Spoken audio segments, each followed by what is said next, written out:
பகிரங்கமாக அறிவியுங்கள் ரணிலுக்கு விடுக்கப்பட்ட சவால். விரைவில் மாறப்போகும் இலங்கையின் தலையெழுத்து. மொட்டு கட்சியின் எம்பிக்கள் மஹிந்த தலைமையில் முக்கிய சந்திப்பு, தேர்தல் தொடர்பிலும் ஆராய்வு. அரசின் கைக்கூலியாக செயற்படும் டக்ளஸ், சபையில் சாணக்கியன். இலங்கை தமிழர்களின் அரசியல் உரிமைக்கு இந்தியா குரல் கொடுப்பதால் மீனவர் பிரச்சினை ஊடாக இரு நாட்டு தமிழர்களுக்கும் இடையில் முரண்பாட்டை தோற்றுவிக்க அரசு முயற்சிக்கின்றது.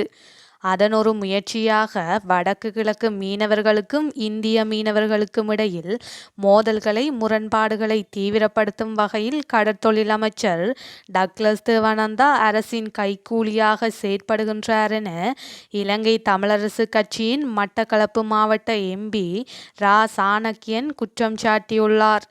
நாடாளுமன்றத்தில் நேற்று இடம்பெற்ற மோட்டார் வாகன சட்டத்தின் கீழ் வெளியான வர்த்தமானி அறிவித்தலின் கட்டளைகள் மீதான விவாதத்தில் உரையாற்றும் போதே இவ்வாறு குற்றம் சாட்டிய அவர் மேலும் பேசுகையில், நெல்லுக்கான உத்தரவாத விலையை 100 ரூபாவாக வழங்குவதாக ஜனாதிபதி குறிப்பிட்டார். ஆனால் வடக்கு மாகாண விவசாயிகளிடமிருந்து 40 முதல் 60 ரூபாவுக்கு நெல் கொள்வனவு செய்யப்படுகின்றது. கிழக்கு மாகாண ஆளுநரின் முறையற்ற செயற்பாடுகளால் கிழக்கு மாகாணத்தில் கால்நடை வளர்ப்பில் ஈடுபடும் தமிழர்கள் பாரிய நெருக்கடிகளை எதிர்கொண்டுள்ளனர். மட்டக்களப்பு மயிலத்தமடு மேய்ச்சல் தரை பகுதியில் மாடுகள் வெட்டியும் சுட்டும் கொல்லப்படுகின்றன. இவற்றை போலீசார் வேடிக்கை பார்த்து கொண்டிருக்கின்றார்கள். வடக்கு கிழக்கு மாகாணங்களின் மீன்பிடி கைத்தொழில் பாதிக்கப்பட்டுள்ளது. வடக்கு கிழக்கு மாகாண மீனவர்களுக்கும் இந்திய மீனவர்களுக்கும் இடையில் மோதல்களை முரண்பாடுகளை ஏற்படுத்தும் வகையில் கடற்தொழில் அமைச்சர் டக்ளஸ் தேவானந்தா அரசின் கைக்கூலியாக செயற்படுகின்றார். இலங்கை தமிழர்களின் அரசியல் உரிமைக்கு இந்தியா குரல் கொடுப்பதால் மீனவர் பிரச்சினையூடாக இரு நாட்டு தமிழர்களுக்கும் இடையில் முரண்பாட்டை தோற்றுவிக்க அரசு முயற்சிக்கின்றது. அதற்கு சார்பாக கடற்தொழில் அமைச்சர் செயற்படுகின்றார். இவ்வாறானவர்களை யாழ்ப்பாணம் மக்கள் இனிமேல் தேர்தலில் தெரிவு செய்யக்கூடாது என்றும் தெரிவித்துள்ளார். முன்னாள் ஜனாதிபதி மஹிந்த ராஜபக்ஷ தலைமையிலான ஸ்ரீலங்கா பொதுஜன பெரமுனவின் நாடாளுமன்ற உறுப்பினர்கள் நேற்று முக்கிய கலந்துரையாடலில் ஈடுபட்டுள்ளனர். கொழும்பில் உள்ள முன்னாள் ஜனாதிபதி மஹிந்த ராஜபக்ஷவின் இல்லத்தில் இந்த சந்திப்பு இடம்பெற்றுள்ளது. பொருளாதார நெருக்கடி, வரவிருக்கும் உள்ளூராட்சி சபை தேர்தல் போன்ற விடயங்களுக்கு பொதுஜன பெரமுன எவ்வாறு உதவ முடியும் என்பது தொடர்பில் இதன்போது அவதானம் செலுத்தப்பட்டுள்ளது. அத்துடன் ஸ்ரீலங்கா பொதுஜன பெரமுன கட்சியை முன்னோக்கி கொண்டு செல்லும் வழிகள் தொடர்பிலும் இதன்போது கலந்துரையாடப்பட்டது என்று முன்னாள் ஜனாதிபதியின் ஊடகப் பிரிவு அறிவித்துள்ளது. இந்த சந்திப்பில் ஸ்ரீலங்கா பொதுஜன பெரமுனவின் தேசிய அமைப்பாளரும் முன்னாள் அமைச்சருமான பசில் ராஜபக்ஷவும் கலந்து கொண்டுள்ளார். நாட்டின் கடன் மறுசீரமைப்பிற்கு ஆதரவளிக்கும் வகையில் சர்வதேச நாணய நிதியத்திற்கு சீனா மிகவும் எதிர்பார்க்கப்பட்ட உத்தரவாதத்தை வழங்கியுள்ளதாக தெரிவிக்கப்பட்டுள்ளது. சர்வதேச நாணய நிதியத்திடமிருந்து 2.9 பில்லியன் அமெரிக்க டாலர் பொருளாதார மீட்பிற்கான கடனுதவியை பெறுவதற்கு வழி ஏற்படுத்தியுள்ளதாக சுட்டிக்காட்டப்பட்டிருந்தது. இந்த நிலையில் கடன் மறுசீரமைப்பு விடயத்தில் சீனாவின் ஆதரவையும் இலங்கை அரசாங்கம் வெற்றி கொண்டுள்ளதாக இலங்கை அரசாங்கத்தின் மூத்த அதிகாரிகளை மேற்கோள் காட்டி ராய்ட்டர்ஸ் செய்தி வெளியிட்டுள்ளது. சீனாவின் உத்தரவாதங்கள் சர்வதேச நாணய நிதியத்திடமிருந்து நிதியை பெறுவதற்கு இலங்கைக்கு இருந்த மிகப்பெரிய தடையை நீக்கும் எனவும் சுட்டிக்காட்டப்பட்டுள்ளது. சீனாவின் ஏற்றுமதி இறக்குமதி வங்கியின் கடிதம் சர்வதேச நாணய நிதியத்தின் தேவைகளை பூர்த்தி செய்யும் வகையில் உள்ளதாக இது தொடர்பில் நன்கு அறிந்தவர்களை மேற்கோள் காட்டி குறித்த ஊடகம் செய்தி வெளியிட்டுள்ளது.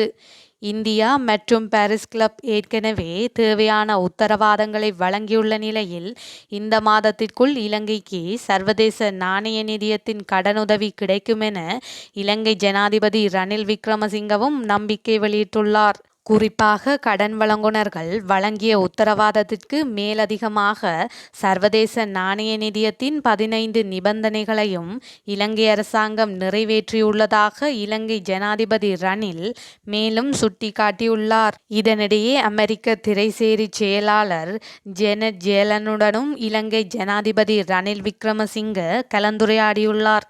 இதன்போது பொருளாதார சீர்திருத்தத்தை முன்னெடுத்துச் செல்வதற்கும் வலுவான மற்றும் நிலையான மீட்சியை அடைவதற்குமான சர்வதேச நாணய நிதியத்தின் ஆதரவுடன் இலங்கை எடுக்கும் நடவடிக்கைகளுக்கு ஜெனட் ஜேலன் ஆதரவு தெரிவித்துள்ளார். அனைத்து இருதரப்பு உத்தியோகபூர்வ மற்றும் தனியார் கடன் வழங்குனர்களுக்கான இலங்கையின் வெளிப்படைத்தன்மை மற்றும் ஒப்பீட்டளவில் சமமான கடன் செலுத்தல் செயன்முறையையும் அவர் வரவேற்றுள்ளார்.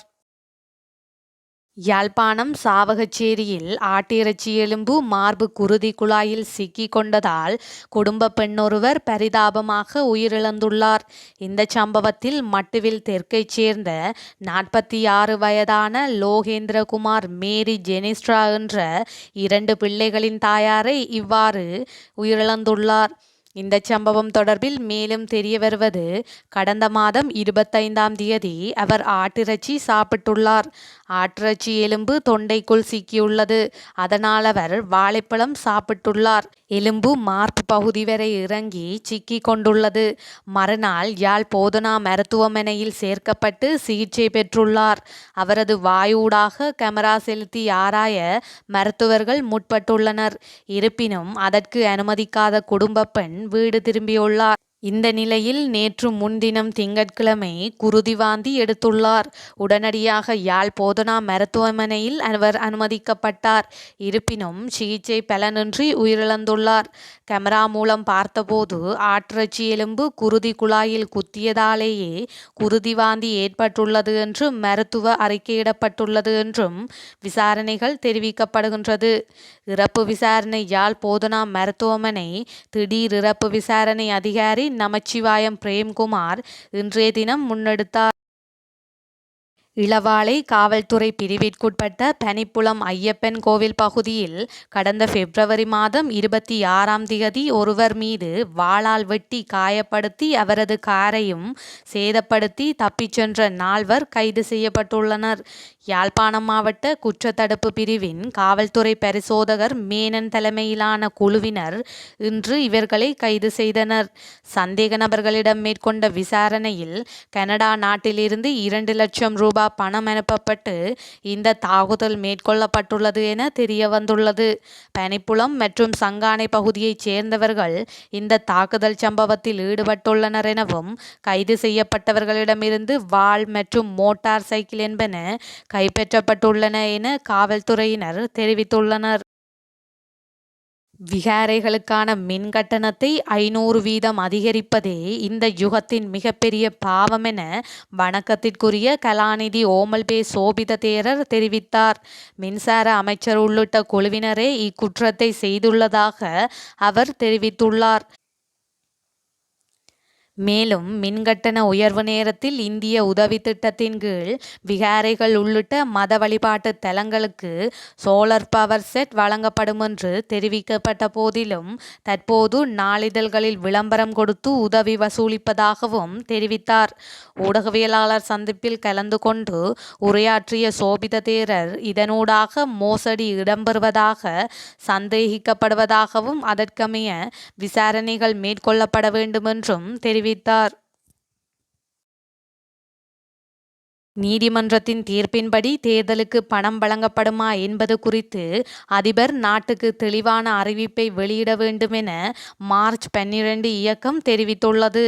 பல்வேறு நிறுவன கட்டமைப்புகளை பயன்படுத்தி தேர்தலை ஒத்திவைக்க அதிபர் 30க்கும் மேற்பட்ட பல்வேறு உத்திகளை மேற்கொண்டுள்ளதாகவும் எதிர்காலத்தில் இவ்வாறான நடவடிக்கைகளை மேற்கொண்டால் அது நீதித்துறைக்கு அவமரியாதையாக அமையும் எனவும் பௌரல் அமைப்பின் நிறைவேற்று பணிப்பாளர் ரோஹன ஹெட்டியாராச்சி தெரிவித்தார். தேர்தல் தொடர்பில் அமைச்சர்கள் பல்வேறு கருத்துக்களை வெளியிட்டு வருகின்ற போதிலும் இதன் பின்னணியில் அதிபரின் முக்கிய பங்கு இருப்பதால் நிதியமைச்சராக இருக்கும் அதிபர் நாட்டுக்கு தெளிவான நிலைப்பாட்டை வெளிப்படுத்த வேண்டும் எனவும் ஹெட்டியாராச்சி குறிப்பிட்டார். கொழும்பில் நேற்று மார்ச் 12 2 இயக்கம் நடத்திய ஊடகவியலாளர் சந்திப்பில் கலந்து கொண்டு கருத்து தெரிவிக்கும் போதே அவர் மேற்கண்டவாறு தெரிவித்தார். நாட்டின் ஆட்சியாளர்கள் மக்களின் வாக்குரிமையை பறிக்கும் வகையில் பல்வேறு நடவடிக்கைகளை மேற்கொண்டு வருவதாக தெரிவித்த கெட்டியாராச்சி, நீதிமன்ற உத்தரவு தொடர்பாக கூட அதிபர் நேரடியாக எந்த கருத்தையும் வெளியிடவில்லை எனவும் தெரிவித்தார்.